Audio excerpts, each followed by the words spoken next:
অবাধ, সুষ্ঠু এবং গ্রহণযোগ্য নির্বাচন করতে চাই। এই বক্তব্যটি হচ্ছে নতুন সিইসি এএমএম নাসিরউদ্দিন। তিনি সহ তার টিম, 4 জনের যে টিম, তারা শপথ নিয়েছেন। শপথ নেওয়ার পর তিনি সাংবাদিকদেরকে এই কথা বলেছেন, অবাধ, সুষ্ঠু এবং নিরপেক্ষ নির্বাচন করতে চান। এখন পর্যন্ত বিভিন্ন অনলাইন পত্রিকা তার খবর প্রকাশ করতে শুরু করেছে, টেলিভিশন স্ক্রল দিয়েছে যে তারা শপথ নিয়েছেন। প্রধান বিচারপতি আজকে তাদের শপথ বাক্য পাঠ করিয়েছেন। তারপর পরই সিইসি বক্তব্য দিয়েছেন গণমাধ্যমকে। তার মূল কথা হলো যে আমাদের নিয়ত সহি গুরুত্বপূর্ণ সংস্কার হলেই নির্বাচন। এখানেও কোনো নির্বাচনের তারিখ উনি জানেন না, ওনার জানার কথাও না। আর চ্যানেল 24 বলছেন যে অবাধ, সুষ্ঠু ও গ্রহণযোগ্য নির্বাচন করতে চাই। তো মোটামুটি আসলে যখনই কোনো নির্বাচন কমিশন হয় তখন মানুষ আশায় বুক বাঁধে। যেমন এর আগে হাবিবুল আওয়াল, অনেকে বলছিল যে না, তিনি ঠিক আছে। প্রয়াত ডাক্তার জাফরুল্লাহ তার প্রতি আস্থা রেখেছিলেন, বলছেন যে না, একদম সঠিক লোক নির্বাচিত হয়েছে। কিন্তু নানা মাঝে মধ্যে একটু ধূম্রজাল তৈরি করেছেন। মাঝে মধ্যে মনে হয়েছে যে না, তিনি আগের যে কে এম নুরুল হুদার মতন সেই 2018 জঘন্য নির্বাচন করবেন না, বা তার আগে যিনি ছিলেন তার মতন করবেন না, অর্থাৎ 14-18 এরকম নির্বাচন করবেন না, 2024-এর নির্বাচন করবেন না হাবিবুল আওয়াল। তিনি যেহেতু একজন সিএসপি অফিসার ছিলেন, প্রশাসনের গুরুত্বপূর্ণ দায়িত্বে ছিলেন, তুলনামূলকভাবে সবাই আস্থা পেয়েছিল এবং তিনি মাঝে মধ্যে সেরকম আস্থার কথাও শোনাতেন। কিন্তু আস্তে আস্তে যখন ইভিএম এর দিকে ঝুঁকে গেল, যে কেনাকাটার দিকে ব্যস্ত হয়ে গেলেন, এবং যখন দেখা গেল যে না, তিনি বলছেন যে এই নির্বাচনই ঠিক, এর ছাড়া তার কিছু করার নেই, এবং দফায় দফায় বিদেশিরা তার সাথে বৈঠক করলো, তখনও কিছুটা আশাবাদ আসলো। কিন্তু পরে ওই সরকারের নির্ধারিত যে ছক, সেই ছকেই নির্বাচন করলেন, এবং আবার সেই নির্বাচনের পর পার্সেন্টেজটা হঠাৎ করে ঘুমাইছিলেন, তারপরে বলে দিলেন।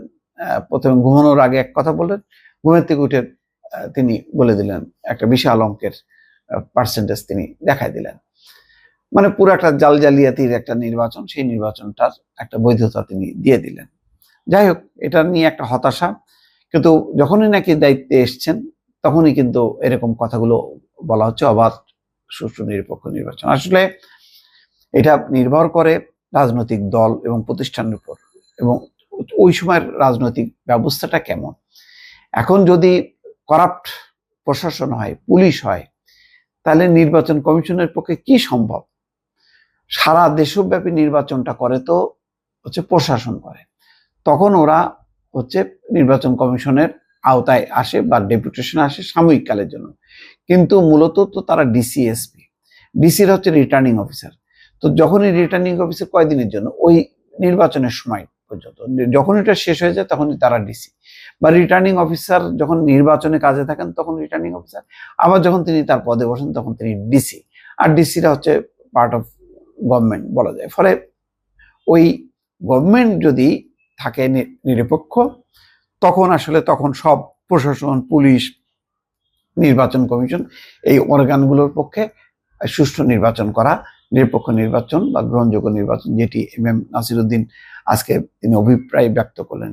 এখন তার অভিপ্রায়টা ঠিক আছে, সেটাকে সাপোর্ট করার জন্য তার যে অন্যান্য অঙ্গ প্রতিষ্ঠানগুলো, তাদেরকে তো প্রস্তুত হইতে হবে।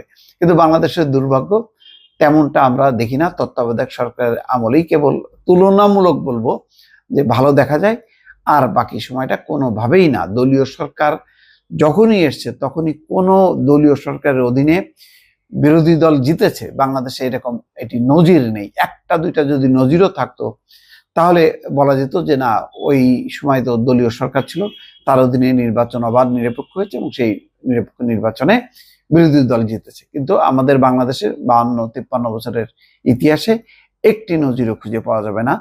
বরং তত্ত্বাবধায়ক সরকার আসলে ক্ষমতাসীনরা পরাজিত হয় আর বিরোধীরা জয়ী হয়, সেই উদাহরণ আছে।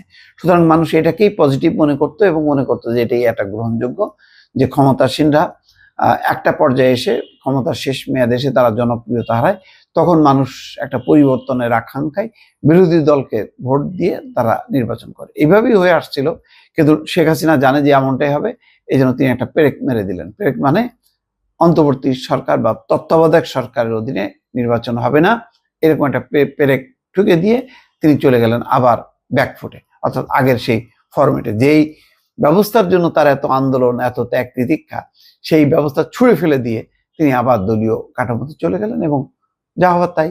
তখন বিরোধী দল তো আর এটার পক্ষে ছিল না, ফলে তারা মেনে নেয়নি এবং মেনে নেওয়ার মতন বাস্তব অবস্থাও ছিল না।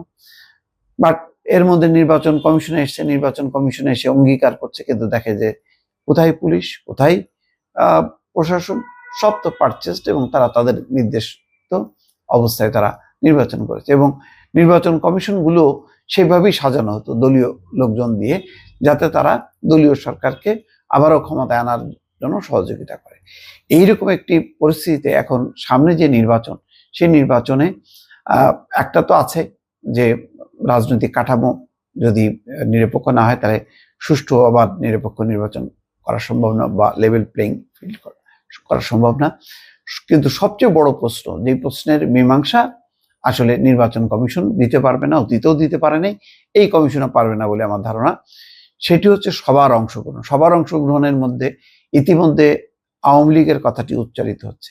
আওয়ামী লীগকে নির্বাচন অংশ নিতে পারবে কি পারবে না, এই ব্যাপারে রাজনৈতিক দলগুলো দ্বিধা বিভক্ত। এক পক্ষ বলছেন যে না, কোনো দলকে নিষিদ্ধ করা যাবে না, কোনো দলকে নির্বাচনের বাইরে রাখা যাবে না, যদি রাখে তাহলে ওই একতরফা নির্বাচনের একটা দায়, সেই দায়টা আবার নতুন সরকারের উপর বা যারা জিতবে তাদের উপর এসে পড়বে, তারা এই দায় নিতে চায় না। আরেকটা পক্ষ মনে করে যে না, এখনকার যে পরিস্থিতি, এই পরিস্থিতি একদম ভিন্ন। একটা গণঅভ্যুত্থান সংঘটিত হয়েছে, হাজারো মানুষের রক্ত লেগে আছে এই বিগত ফ্যাসিস্ট স্বৈরাচারের হাতে, ফলে তাদের নির্বাচন করার তো দূরের কথা, রাজনীতি করারই অধিকার নেই।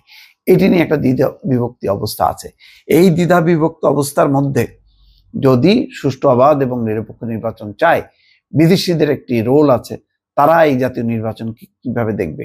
তারা কি মেনে নেবে বাংলাদেশে গণঅভ্যুত্থান হয়েছে বলে আওয়ামী লীগকে বাদ দিয়ে নির্বাচন করা? মানবে কি মানবে না? যদি মেনে নেয় তাহলে তো ঠিক আছে, আর যদি না মানে তাহলে পশ্চিমা দেশগুলোর কাছে, এবং সবচেয়ে বড় বিপজ্জনক হচ্ছে বাংলাদেশের পাশেই যে ভারত, তারা এই নির্বাচনটাকে বলবে একপক্ষীয়, একতরফা। অর্থাৎ যেই কালিমাটা পড়েছিল আওয়ামী লীগের গায়ে, সেই কালিমাটা পড়বে নতুন যেই যারা সরকার নির্বাচিত হবে তাদের উপর, এবং বর্তমান অন্তর্বর্তী সরকার এবং নির্বাচন কমিশনের উপর। ফলে সবচেয়ে বড় এখন চ্যালেঞ্জ সামনে এটি, যে নির্বাচন অবাধ নিরপেক্ষ যে হবে, সুষ্ঠু হবে, তার নমুনা কি, তার ফরম্যাটটা কি, এটা নির্ধারণ করা। দর্শক ভালো থাকবেন, আল্লাহ হাফেজ।